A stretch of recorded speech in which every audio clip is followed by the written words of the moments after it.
For a long time, almost every morning, I'd wake up, open my eyes, and my very first thought was, I have to get out of this. I can't live like this anymore. Then I'd get up, read my Bible, take care of my body, get dressed, feed myself, and off I am out the door to go to work. And after work, I would come back home and I would go through the same cycle over again. Wake up, open my eyes, think I can't do this anymore. I have to get out of this. I have to get out of this. And then go about my day.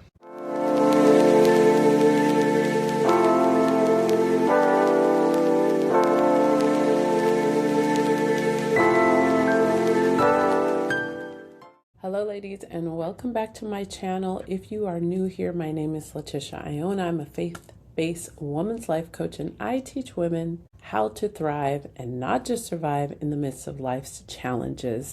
This is a space specifically for women who are going from surviving to thriving in faith, healing, and purpose. So before we dive in, do me a favor and hit that like button, hit that share button, share it with a lady who you think would be encouraged by these videos, and subscribe so you don't miss a thing. So let's talk. Have you ever been in a season where you felt like you were just making it through every day, but you weren't actually living? Last video, we talked about the dangers of staying in survival mode too long. Today, I want to talk about the benefits of slowly taking steps to get out of survival mode.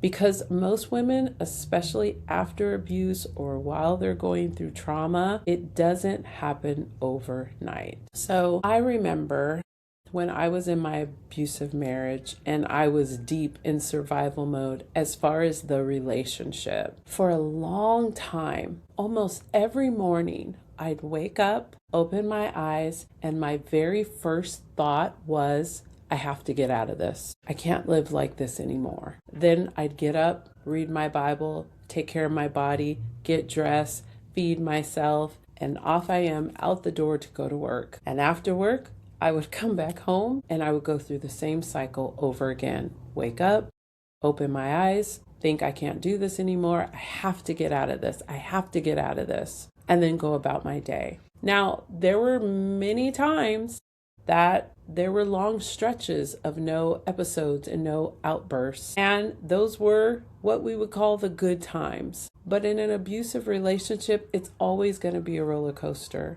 And things are always going to go really high and then drop really low. And then the next time they go even higher and then they drop even lower. And it's always getting worse. But here's the thing. While I was thriving spiritually, I was taking care of my body, my mind. I was in counseling. I was reading books. I was even making him go to therapy with me. And yet, that part of my life, that relationship, that marital relationship was stuck. I was like in the middle of an ocean, just paddling, treading water, trying to get somewhere, but just moving around in one spot, going nowhere. Even before I knew how to leave, even before I was emotionally ready, and even while my heart was still longing for God's healing in my marriage, I kept speaking the truth every morning. I have to get out of this. There were some mornings that I'd wake up, open my eyes, and be looking at the back of his head thinking,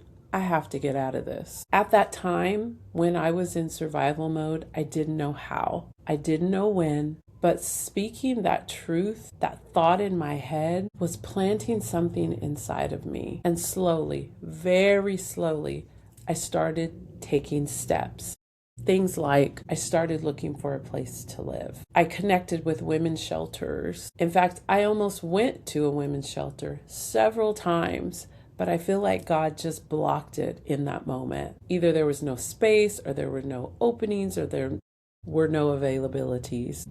I started collecting boxes, storing them away in my classroom at school, storing them in the garage, storing them in my car. I even went and bought storage containers with my ex, with the thought in my head, I have to get out of this. My mind was shifting before my circumstances ever did. See, this is the benefit of beginning to come out of survival mode. You start to see what you actually need. You begin taking positive, self-preserving steps, and clarity begins to come once you take one step.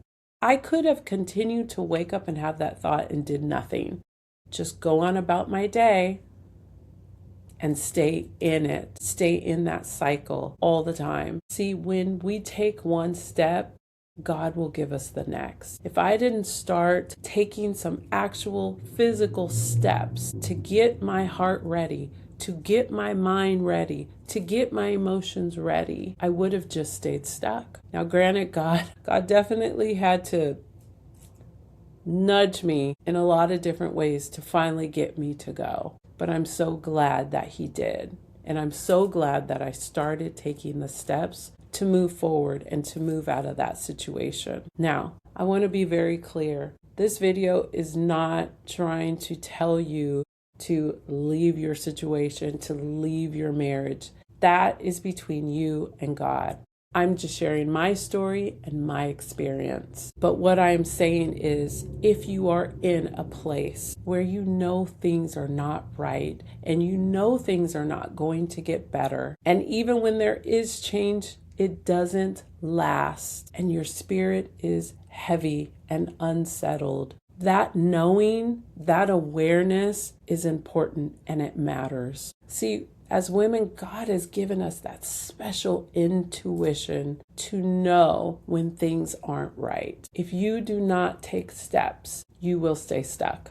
That's just how it goes. And survival mode will slowly become heavier and heavier and harder to break. And eventually, if something falls apart, if something truly collapses, everything else will follow. You can begin to start taking steps slowly, even imperfectly, yet start moving from surviving to thriving. So here's my question for you today. What truth do you need to start speaking, even if you don't know how it's going to happen yet? What is something you need to tell yourself? Maybe you say, I'm not happy. I'm miserable. My heart is heavy. I'm so confused. I'm so weary. I'm so tired. I'm so frustrated. I'm exhausted. I want something different. I want a way out. I want things to be better. I just don't think I can do this anymore. After you have figured out one small thing you can start speaking to yourself, I want you to take one small step this week. I want you to write it down. I want you to pray about it. And I want you to start saying it out loud. Maybe you're too afraid to say it out loud. So just speak it to yourself. Say it in your mind. So I want to remind you, ladies, that I am starting a 12-week, 10-women course called Women Thriving in Purpose. It will be starting in February. This is for women who are coming out of survival mode. It doesn't matter what season you're in.